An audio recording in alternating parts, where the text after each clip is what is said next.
দেখেন, একটা জরিপে দেখা গেছে পৃথিবীতে প্রতি মিনিটে ১০৫ জন মানুষ মারা যাচ্ছে। প্রতি মিনিটে ১০৫ জন মানুষ মারা যাচ্ছে।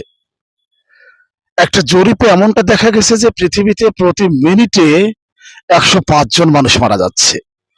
আচ্ছা, তাহলে কল্পনা করেন তো, যদি প্রতি মিনিটে ১০৫ জন মানুষ মারা যায়, তাহলে আপনি ধরুন আপনি ৮ ঘন্টা ঘুমিয়েছেন বা ৮ ঘন্টা ঘুমাচ্ছেন, আপনি প্রতিদিন নিয়ম করে আপনি ৮ ঘন্টা ঘুমাচ্ছেন। এবং আপনি ৮ ঘন্টা ঘুমানোর পরে যখন ঘুম থেকে উঠলেন, ঠিক এই ৮ ঘন্টায় ৫০,৪০০ জন মানুষ পৃথিবী থেকে চলে গেছে। মানে প্রতি মিনিটে যদি ১০৫ জন মানুষ মারা যায়, মানে প্রতি মিনিটে ১০৫ জন মানুষ মারা যাচ্ছে। এটা একটা জরিপে দেখা গেছে। সেখানে আপনি ৮ ঘন্টা ঘুমাচ্ছেন প্রতিদিন।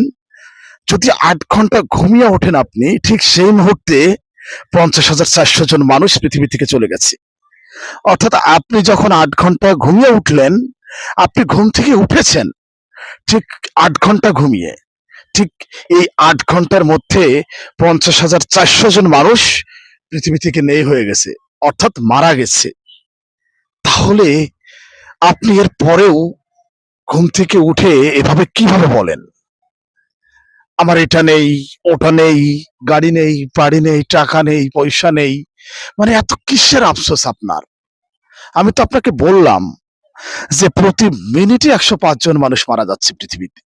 সেখানে আপনি ঘুম থেকে উঠেছেন। আল্লাহ আপনার ঘুম ভাঙিয়ে দিয়েছেন।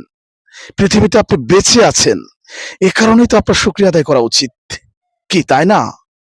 দেখেন, আরেকটু সহজ করে বলি, প্রতি মিনিটে ১০৫ জন মানুষ মারা যায়। আধুনিক বিজ্ঞান বলছে প্রতি মিনিটে ১০৫ জন মানুষ মারা যাচ্ছে। সেই হিসাবে আপনি যখন ৮ ঘন্টা ঘুমাচ্ছেন, ঘুম থেকে উঠছেন, ঠিক এই ৮ ঘন্টায় ৫০,৪০০ জন মানুষ পৃথিবী থেকে চলে গেছে। কি অবাক ব্যাপার! এরপরেও আপনি হয়তো বুঝতে পারছেন না। এরপরেও আপনি ঘুম থেকে উঠে এভাবে বলছেন যে আমার এটা নেই, ওটা নেই। মানে আপনার আফসোসের শেষ নেই। তার মানে আপনি আসলে নিতান্তই মূর্খ। আপনি এভাবে চিন্তাও করছেন না যে প্রতি মিনিটে যে ১০৫ জন মানুষ মারা যাচ্ছে, আপনি ওই ১০৫ জন মানুষের মধ্যে পড়েননি। আল্লাহ আপনাকে এখনো বাঁচিয়ে রেখেছেন, সুস্থ রেখেছেন। এই কারণেই তো আপনার শুকরিয়া আদায় করা উচিত। এই কারণেই তো মহান রবের প্রতি আপনার আলহামদুলিল্লাহ বলা উচিত।